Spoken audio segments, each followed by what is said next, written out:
why are you averse to debt?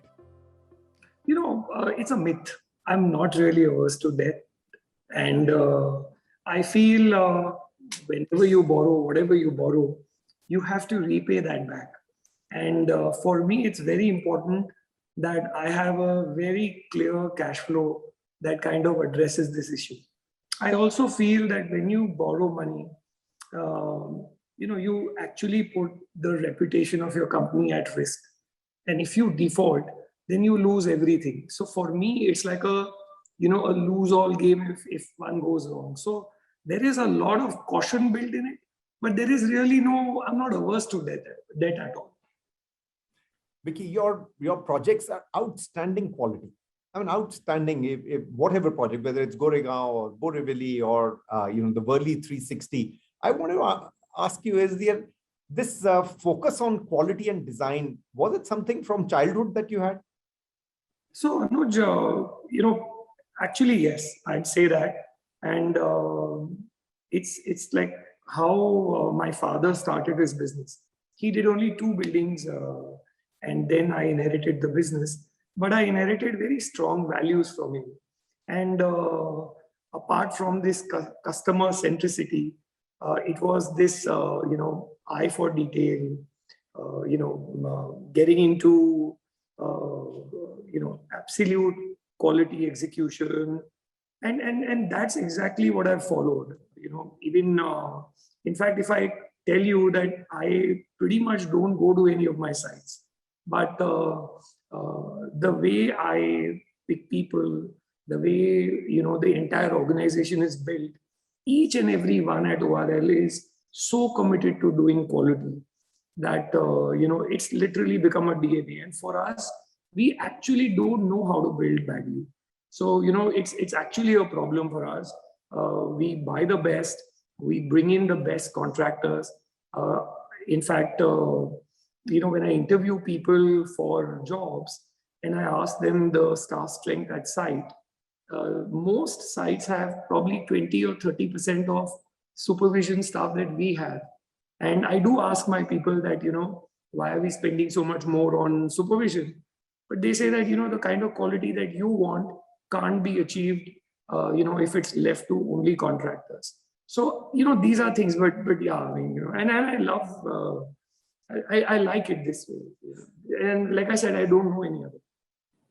And then Vicky, how is it that you're able to consistently charge premium over the next door development, 15-20% premium usually across all your sites, and sometimes even more with the next door? Is it purely on quality? So, I think when you buy Oberoi Realty product, it's a package. We have a set process. We follow a fixed price norm. Again, I heard from the panelists, I'm so glad to hear that so many developers now deliver a product, on time, in time, deliver quality. So these are things, and, consistency is what probably also, comes in with this. And I guess this is what customers really appreciate. And, I actually spend a little more than other people. We work harder than other people. I guess people just pay us for what we deserve. We are actually nobody to kind of, put our price and charge. It's actually, beauty lies in the hands of the beholder. And I think customer's king. He wouldn't pay me a penny extra if he did not feel that I deserve it. So that's about it, guys.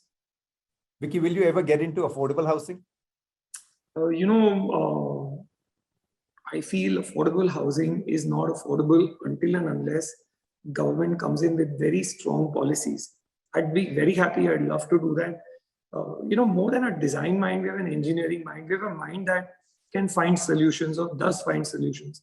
But I feel that, a large part of whatever we charge actually goes in the form of premiums and, costs that government charges. So if you really see, it's only one FSI that you buy from land. The rest of it, you're paying premiums to the government. I mean, of course, government also needs revenue. But if they want this other affordable housing to, really kick off, then they'll have to subsidize that. We can do our bit. I can actually produce in less than 2,000 rupees a square foot, reasonable quality. or 2,000 rupees a square foot. But if your premiums are going to be another 5,000 or 6,000, then you defeat the entire purpose of affordable housing. So we need a government intervention initiative, big time, very, very big time. And it's possible. It's really possible to do. Vicky, we know a lot about your successes. Have there been any failures? Oh, many. Many failures. Actually, I'm so cautious that they are smaller. I mean, they are not large blunders. So, I mean, it's just because I'm a little more cautious than many people, and that's why our growth is also slow. But I'm okay with it. I'm fine. Not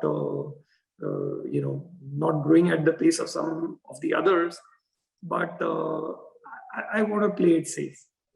And too much is riding on us. Too many people have put in their hard-earned money. I am nobody to gamble with their money. And this is, a very huge fiduciary responsibility I kind of carry with myself to ensure that, the customer's money, we're a custodian of that money. We have to ultimately deliver them that product in time, quality, and the safety put in together. So this is what really kind of keeps me in check. And then, Vicky, it is a common theme that came out from the panel as well. Or the successful, people who are on the panel just before you have exactly said the same thing. They're not wanting to be aggressive. They're very cautionary. They're very slow, and they have done exceptionally well. So, what a great theme that has come out from this session is that, previously it was about aggression, about growth, about geographical footprint expansion, about getting into different product classes, different asset classes. And today, if you were to look and reflect back, the people who've been successful are those who have been extremely cautious, perhaps erring towards, I would say is, I use this word fear, maybe not fear, but just being very disciplined in their expansionary approach. Sorry, go ahead. Go ahead. No, so I just want to tell you, Anuj, I'm a hobby pilot. And, my coach told me that a good pilot is a pilot who can land his plane back, and a good pilot is a safe pilot. So, if I expand this theory in business, every time I do a project, I have to finish a project. It's like every time I take off, I have to land. I can't crash land. So that's really the theory.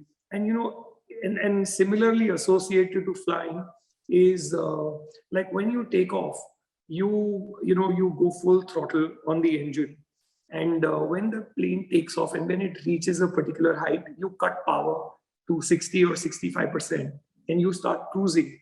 Most of us forget that the cruise power or the cruise speed is actually the real speed. We can't be running our entire journey in full throttle. We'll only be burning more fuel and burning ourselves or burning our company down. So, at some point when you get elevation, you actually cut power and you come into a situation where your engines are not heating up, you're covering the distance and you're burning exact fuel. So, I'm just saying that if you really put this into the business parlor, you know that this is the cash flow I'm going to get from my business. This is how I'm going to go about spending it. This is where I will reach, and so on and so forth. So you really have to have a plan. You can't, just jump into it without, an end in sight. So, Vicky, I want to change gears and move towards the market. What's your thought on the Indian real estate market going forward, sort of 24 months from today? So, I think everyone is saying this. I truly believe and I hope that there is a real consolidation that takes place. And the beauty of our business is not that, multiple companies are going to merge into each other. Some companies will die. Their customers will become our customers. And that's like really the simplest form of consolidation. I see consolidation happening. I see a clear shift, to safety from customers' point of view. I keep telling people that the customer writes the biggest check of his life when he's buying a house. and he gives us more money than what he has in his bank because he's sometimes borrowing and giving us.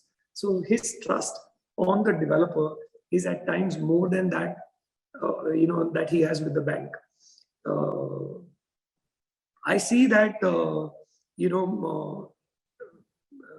developers who can deliver, and I'm not talking about established or listed or unlisted or whatever, very clearly people who have a good reputation will continue to do well, and it really doesn't matter. You could be in a micro market with great reputation, or you could be pan-India.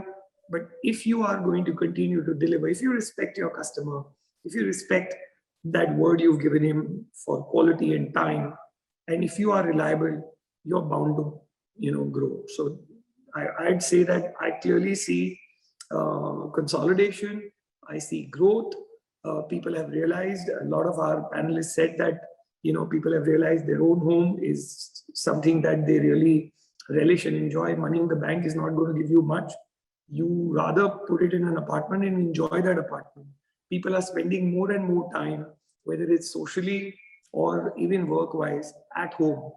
I'm not saying that people are now not going to office, but today, people are scared of going elsewhere. So they are, spending more time at home, and suddenly people have realized that I want to be comfortable, I want to have a better house. And so, I would say that consumption of real estate will go up and has already started going up big time. And I see this happen in the next 24 months. Vicky, you think price rise is going to happen? Inevitable. And there is a very simple reason. It's not that any of us want to make more money. We all want to survive. There is a clear cost escalation that's taking place. People are lucky that they are getting an apartment today at whatever price. This is all the inventory that we've been holding on from the past. Though, just inflation doesn't hit a developer. Most developers are so leveraged that every year, whatever they don't sell gets expensive by 10%. That's the least they would be paying as interest. Some people are paying even higher. So I'd say that at these rates, if they're not surviving, how will they survive if input cost goes up? And clearly, if you see that in the last 18 months, how many developers have actually launched new projects? Our projects take anywhere between 3 and 4 years to build if they're a high rise. Last 18 to 24 months, there are no new projects. All the ready apartments are getting sold. So you'll have an supply issue as well. At one end, you have a supply issue, and at the other end, you have land prices, your input cost going up. So these are two factors that are going to drive prices up in the very near future, I would say. Vicky, the real estate sector has been very reluctant in adopting technology. I mean, PropTech has been one of the slowest that we've seen in the space of technology. Within your firm, have you adopted technology, and do you think within real estate technology has a big role to play? I want to actually say I split technology into innovation and technology both put together. And within this, I'd say that it is product and process. It's not just one. So when you look at product, we all are trying to customize our product, and in this, there are many things. Are we able to, personalize a product? Can I have a product where you can choose the color, you can choose the tile, you can choose the wooden finish, and I give this control to my buyer? That's one part. Can I use technology in booking an apartment? Can I use ARs and VRs of the world to display my product? So this is one part itself. And within that, the product itself. I heard somebody say this, I thought we were amongst the first few. But as soon as pandemic hit, we realized that most people are today wanting to work from home. Work from home, yes. But then they are either consuming the entire living room or a bedroom and so on and so forth. So we created a small Zoom meeting room. It's a multi-activity room. You could use it as a Zoom meeting room. You could use it to, a gaming room, or, you could convert it into a temple or many other things. So we created this, extra Zoom meeting room. We also realized that, the segment that I work in, house help is inevitable, this thing. And most people realize that I want my house help or staff to stay at home. So a small staff room, a small toilet for them separately kept, so that, if there is a lockdown or if there's a second wave or a third wave that happen, of course, these are people that continue to stay at home. And this takes away this gives you, only additional 50 or 70 square feet. But this kind of starts making a big difference.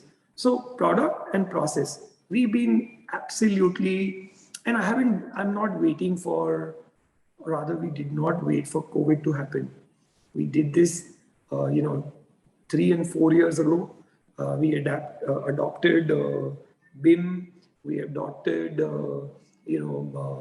all app-based, what you call quality control, wherein our engineers today on a real-time basis click photographs of things that are not happening appropriately.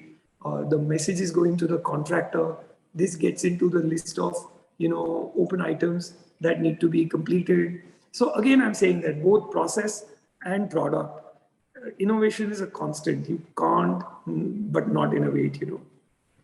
My last question on the business before I move to the personal side, Vicky, is would you, there are a lot of consolidation happening, and we said as many small developers, big developers, are approaching those developers who have an ability to continue with the construction and continue with the sale.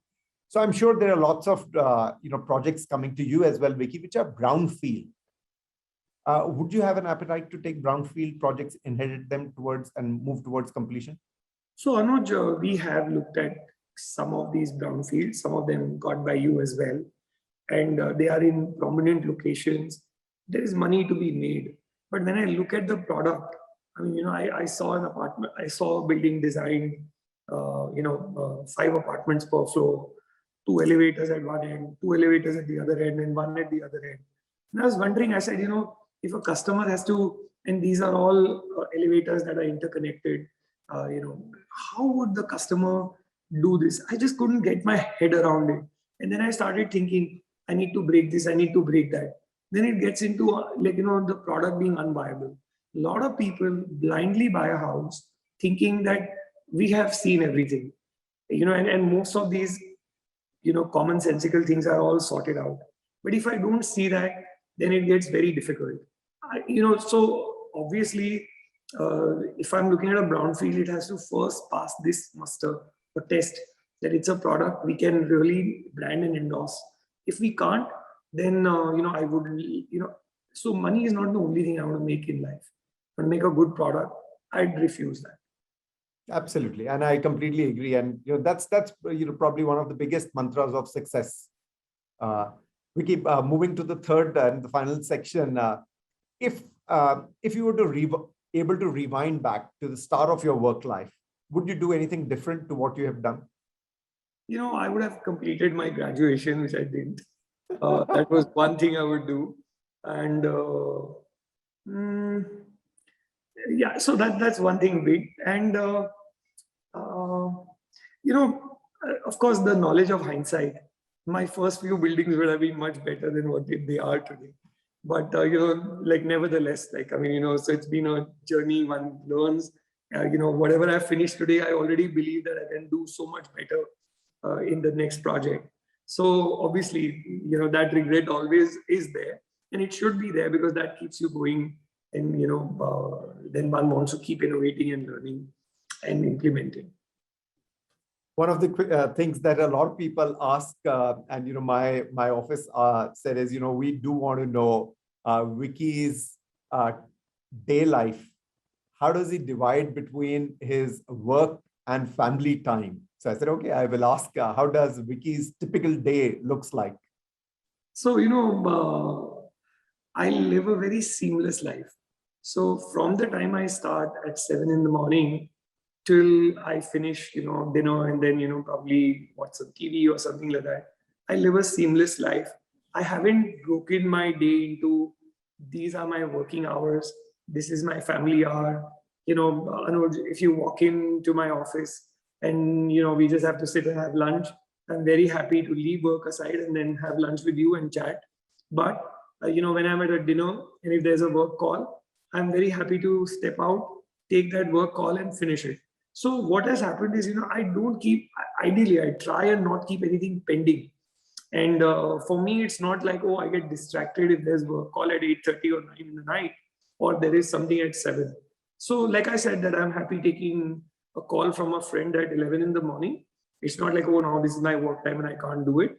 Versus, so even like, if I'm working out or whatever, I mean, I sit in the car, I'm on the phone, I can be having breakfast while I'm, driving to work. Like I said, I just want to keep life very seamless because I love and enjoy my work as much as I do any other, anything else. That's how it is.